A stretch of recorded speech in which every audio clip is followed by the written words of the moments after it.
Welcome to சித்தூஸ் clip Tamil. இன்றைக்கி வந்து ஒரு சூப்பரான சுவையான வவ்வால் மீன் குழம்பு. இந்த வவ்வால் மீன் நான் வந்து 1 கிலோ வாங்கினேன். அதில் பொரிக்கிறதுக்காக ஒரு 4 பீஸ் மட்டும் தனியாக எடுத்து வச்சுட்டு அதுக்கப்புறம் எல்லாமே நான் குழம்புல தான் போட்டேன். தலை, வால் சைடு எல்லாமே பீஸ் வந்து இந்த அளவுக்கு நான் கொஞ்சம் பெருசு பெருசாக தான் போட்டேன். மீன் க்ளீன் பண்ணி தனியாக எடுத்து வச்சுக்கிட்டேன்.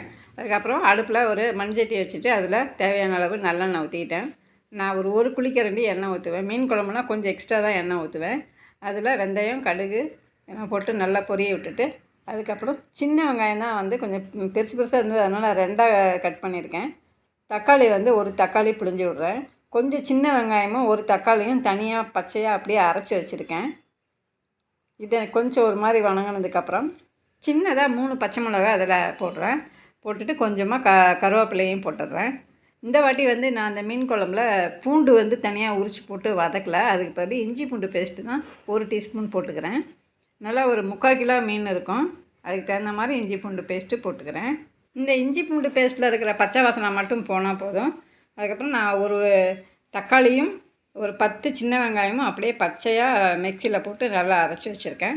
அதை இப்போ இதோட அந்த கலவையை இதில் கலந்துக்கிறேன். சின்ன வெங்காயத்தை மீன் குழம்புல இந்த மாதிரி பச்சையாக அரைச்சி ஊற்றுனீங்கன்னா அந்த கொதித்து அந்த பச்சை வாசனை போகிறது அந்த மீன் குழம்பு இன்னும் டேஸ்ட்டு கூட வரும். இப்போ மசாலா சேர்த்துக்கலாம். ஒரு சிட்டிகை மஞ்சத்தூள், குழம்பு மிளகாய்த்தூள், கரம் மசாலா, காரத்துக்காக ஒரு 1/2 டீஸ்பூன் வந்து தனி மிளகாய்த்தூள், இது 3ம் சேர்த்து இதில் போட்டுக்கிறேன். இது வந்து பச்சை வாசனை போகிற அளவுக்கு வதக்க வேண்டாம். சும்மா ஓரளவுக்கு இந்த மாதிரி வதக்கினா போதும். அதுக்கப்புறம் புளி நல்லா ஒரு எலுமிச்சம்பழம் சைஸு புளி ஊற வச்சு தனியாக கரைச்சி வச்சுருக்கேன். அதை இப்போ இதோட சேர்த்துக்கிறேன்.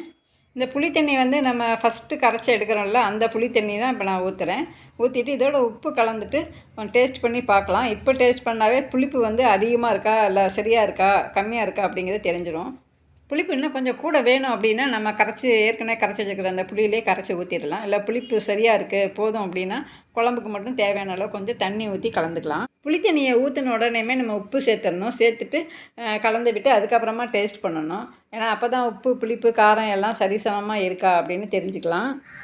எனக்கு வந்து அந்த முதல்ல ஊற்றினல அந்த புளி தண்ணியே எனக்கு போதும். அதனால கொஞ்சம் தண்ணி சேர்த்துக்கிறேன் குழம்புக்கு. மீன் குழம்புல என்ன ஒரு ஸ்பெஷல்னால், இப்போ புளிப்பு பத்தலைன்னா நம்ம மீன் போட்டதுக்கு அப்புறம் கூட கொஞ்சம் புளியை கரைச்சி ஊற்றிக்கலாம். கொஞ்சம் மிளகாப்பொடி போட்டு கலந்துக்கலாம். மீன் உடையாமல் பார்த்துக்கணும். இப்போ இதை நல்லா கலந்து விட்டு ஒரு 3 நிமிஷத்துக்கு நல்லா ஒரு 2 கொதி வரணும். வந்ததுக்கப்புறம் மீனை போட்டுடணும். மீன் வந்து நம்ம அந்த ஆரம்பத்திலே நல்லா இப்படி இடத்த மாற்றி விட்டுடணும். கொஞ்சம் வேக வச்சு ஒரு 2 நிமிஷம் ஆயிடுச்சு மீன் வெந்துருச்சு அப்படின்னா நம்ம இப்படி நகர்த்துறதுக்கு கொஞ்சம் கஷ்டம். அதனால் மீன் போட்ட உடனேயுமே ஒரு 30 செகண்ட் கழித்து அப்படியே மீனை நகர்த்தி விட்டுடலாம் வேறு பக்கத்துக்கு. இது எல்லாமே பெரிய பெரிய பீஸாக இருக்குது பாருங்கள். மீன் போட்ட உடனேயுமே ரொம்ப நேரம் நம்ம கொதிக்க விடக்கூடாது. 2 நிமிஷத்தில் மீன் வெந்துடும். இறக்கி பரிமாறலாம். ஒரு சூப்பரான சுவையான பாபா மீன் குழம்பு ரெடி ஆயிடுச்சு. நீங்களும் ட்ரை பண்ணி பாருங்கள். தேங்க்ஸ் ஃபார் வாட்சிங்.